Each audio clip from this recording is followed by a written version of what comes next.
This episode of Beyond the Closing is brought to you by First United Land Transfer.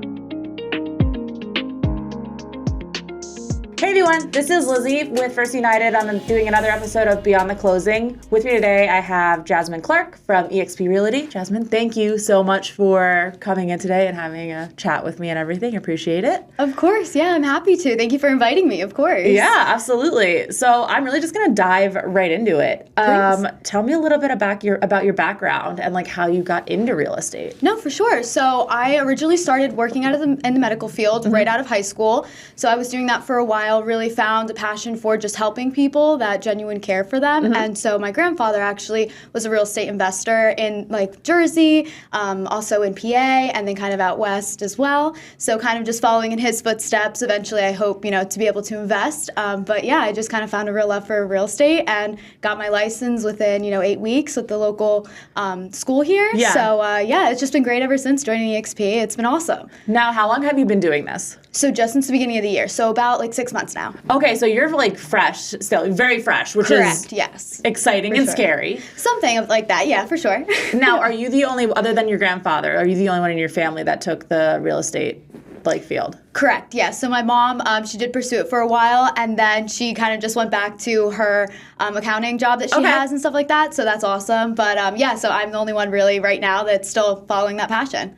Now, are you from the area? So yes, I did grow up over the bridge in Phillipsburg, if anyone's familiar with that area. And then I kind of was always in the Lehigh Valley, just going, either Dorney Park when I was younger or going to the mall or anything like that. So really I've just always been in the Valley. Okay, so you're like definitely familiar. So now, For sure. Are you in Jersey now? Do you live in Jersey now, or do you? I am, yes. So I am currently residing in Jersey. My parents are out in the Wind Gap area, so I was going to make the leap of faith and jump over the bridge and live with them for a while. But I love the space that I have, so I'm just kind of happy where I am, and then get my Jersey license. So we'll go from there. Oh, so you don't have your Jersey license yet? You're not yet, no, because I was going to just do everything in PA, move. But then once I decided to stay in Jersey, I'm like, I have to get my license there too now. Yeah, for sure. That's a lot, though. That's like a big decision, though. I mean, even though we're not far from obviously Jersey. I mean, what the line is right there from PA to Jersey. Yeah, so it's not far at all. But just to be able to do real estate in one state and then the other, that's exciting. It is, yeah. And the fact that I know so much about, Warren County and Jersey, and then I know, in PA, all of Lehigh Valley. So it's just having all that knowledge really allows me to be able to do that. Yeah, no, for sure. So now, I didn't realize that you were in Jersey, which I think is like so cool, though, that you did start out in like Pennsylvania. For sure, yeah. So now that where you want to go, like you want to get your license and everything in Jersey, have you looked into that? Like, do you think is the test going to be the same or hard? So I haven't looked at. I mean, I have started to. Yeah. But I don't know all of the logistics of it and everything yet. I know that I can take some brokerage classes in PA and then submit my application to Jersey, or just take all of the prereqs in Jersey. So I'm still debating on what I want to do with that regard. All I'm going to say is I took the real estate exam for PA. I went to school, did all that. Yeah. The fact that you want to do it again for another state is like insane to me. That is, my mind is blown, and like good for you, because Thank you. That, to me, it's so intimidating. It can be, yeah, but I've realized that in this industry, if you're not afraid of putting yourself out there, not afraid of rejection, that you've got nothing to lose in essence. Like, you're just putting it out there, seeing if there's a connection there made with somebody, and if so, then seeing how you can help them. And I really kind of have my business surrounded by that. I never want to come off salesy or anything like that, because I know I hate that when I get those types of calls. Yeah. I'm immediately like, okay, turned off by this, no thank you. Sure. Type of thing, so.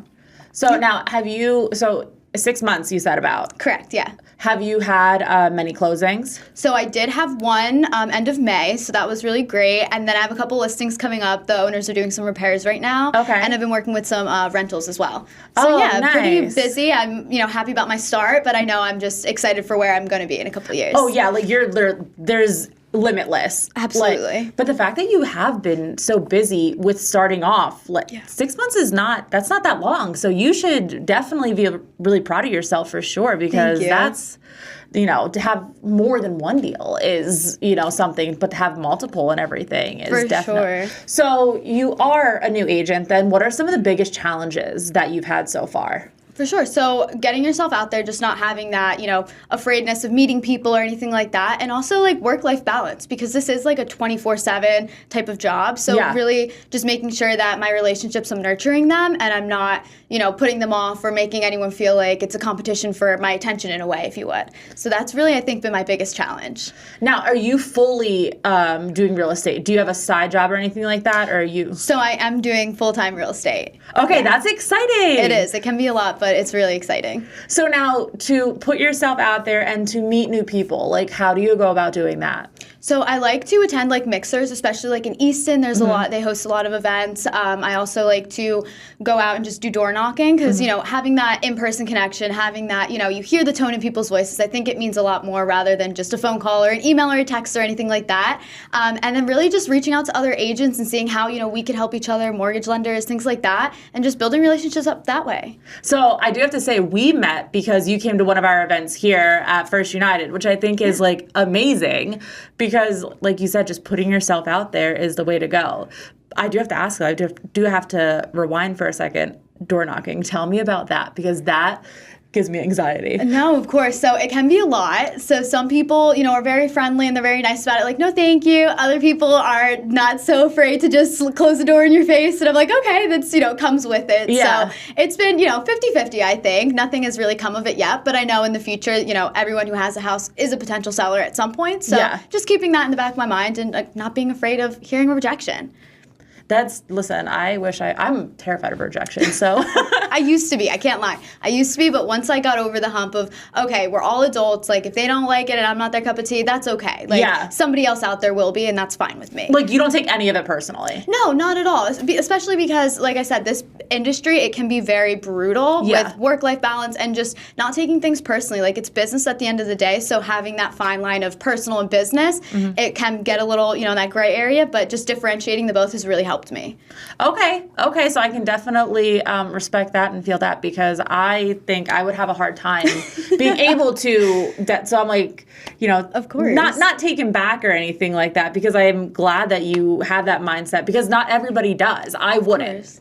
So good for you. Thank you. Absolutely. Now, meeting new agents and going out there. I know you are with EXP now. Are you on a team? I'm not on a team. I'm a solo agent. Okay, that right there. Can we just talk about that for a second? What made you decide to be a solo agent? For sure. So I had looked into some teams and I came to the conclusion that at the end of the day, I wanted to get into real estate to really be my own boss, have my own, direction of what I wanted to do on a day-to-day basis, who I'm working with. So having a mentor was honestly the biggest sway in my decision because without my mentor, I wouldn't have been able to get to where I'm at right now. So having a mentor as a solo agent, I think, is really the key piece into, my success right now.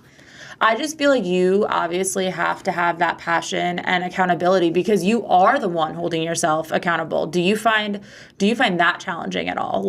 Discipline. Yeah. For everybody, I think it's somewhat of the same that, yes, it can be very difficult, but, it's just that constant reminder of, hey, you got to do this, even though, you might not want to. You got to be disciplined about it, and then that's when, you're going to start seeing results. So I really just hound that and hounded into my head. So that's just kind of where I'm at.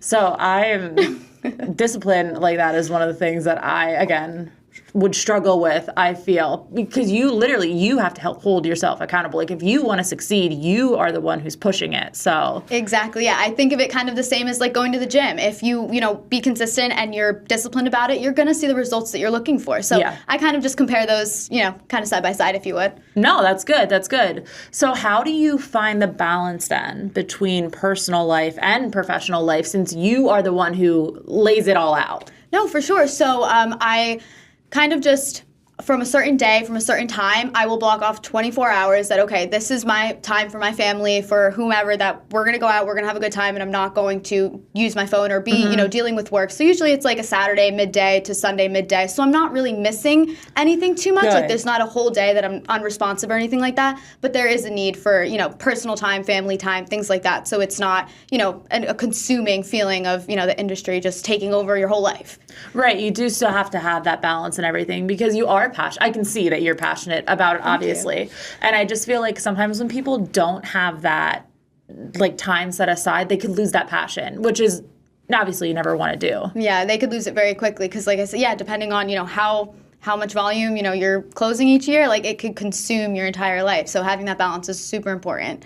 So where do you want to see your future going in real estate? I know you said that you wanted to do some investing in the future. Like, do you have a timeline or goals set for yourself? So I don't have a specific timeline for like investing. I do know that my first home will be more of an investment than, my forever home. So just kind of, setting myself up to be in the right area, things like that. I'm thinking of maybe like a multi-unit. Oh, okay. So maybe like in the next 2 years or so, once I find something that's appropriate and suitable, then that'll be when I make the move. Do you think you'll cross over the state lines to Pennsylvania, or do you think you're going to stay in Jersey? I think I will make a move to PA. Okay. That's kind of where my head is at right now. So I'm thinking perhaps, but of course the future's untold, so we'll see. Now, let me ask you this, because honestly, I do not know. And I'm not sure if you'll know right now either. What is the real estate compared to like in Jersey versus Pennsylvania? Like, is it like the same area?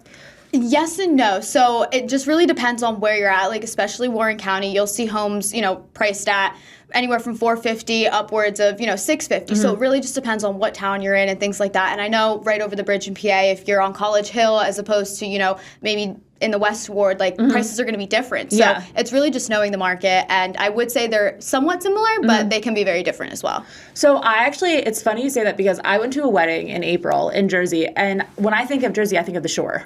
Like, that's really? what I think of. But this was not, I didn't realize there were so many, like, farms. And, like, I had no idea. I was like, wait, I thought I was, like, somewhere deep, like, in Pennsylvania. But no, like, there's so many in Jersey. Exactly, yeah. So what you're speaking about, that's actually Warren County, probably Hunterdon County. Yeah. It's just a bunch of farms and stuff like that. And it's so funny whenever I tell someone I'm from Jersey, they're like, oh, you're a city person. That's what I think of. And I'm like, no, I'm more of, like, farm and very slow life kind of Jersey, not, like, anything like, over in Hoboken or anything like that. It's a much slower pace in Phillipsburg. I had no idea, to be honest. Well, that's exactly how you said it. Like, I thought of, like, the city and everything. Exactly. I did not even know, as silly as that sounds. I mean, Jersey itself is so diverse. And I know, like in Pennsylvania, you have Philadelphia. Yeah. You have, all these cities and stuff. So, yeah. It's definitely, it was definitely just, like I said, catching me off guard. Well, here in the Lehigh Valley, as you know, it's go, go, go. All the time. You can drive and see these different,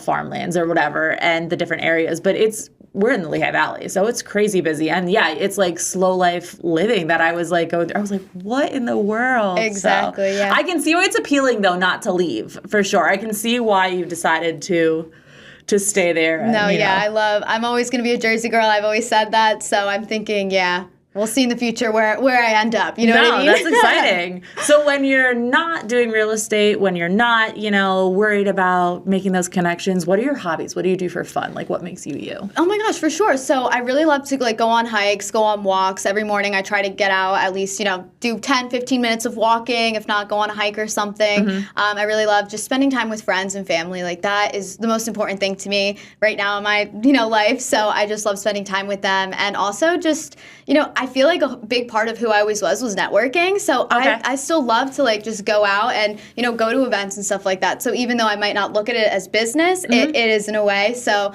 that's just who I've always been. So I think that kind of just makes me who I am. Yeah, to go out there and make those connections and just meet people. Exactly. And you're phenomenal at it, obviously. Thank you. We became friends right away. Instantaneously. I think we were actually introduced to each other a couple of times, though. Oh my gosh, Remember? Yes. I was like, oh my goodness. Yes, and I forgot to. I'm like, oh my goodness. No, but it's okay, because it just shows how many people that you do know and that people do want to introduce you to others, which is, great for you for sure. No, absolutely. And I couldn't be more grateful for it because, of course, the more you get your name out there, you never know. Exactly. No, that's it for sure. Yeah. Now, before we wrap up and before we go, if somebody wanted to get in contact with you, what's the best way for them to find you, to reach you? Oh my gosh, of course. So you could always reach out to my cell or, via email. My cell is 484-544-1246. And my email address is my first name, jasmine.clark@exprealty.com. And you could also find me on Instagram, Facebook, and TikTok. Oh, okay, you're on TikTok too. Perfect. Yeah. All right, sounds good. Well, thank you so much for coming and chatting with me today, and I can't wait to see what the future has for you. Oh my gosh, of course. Thank you so much for having me. Absolutely. All right, everyone, that was another episode of Beyond the Closing. We'll see you soon.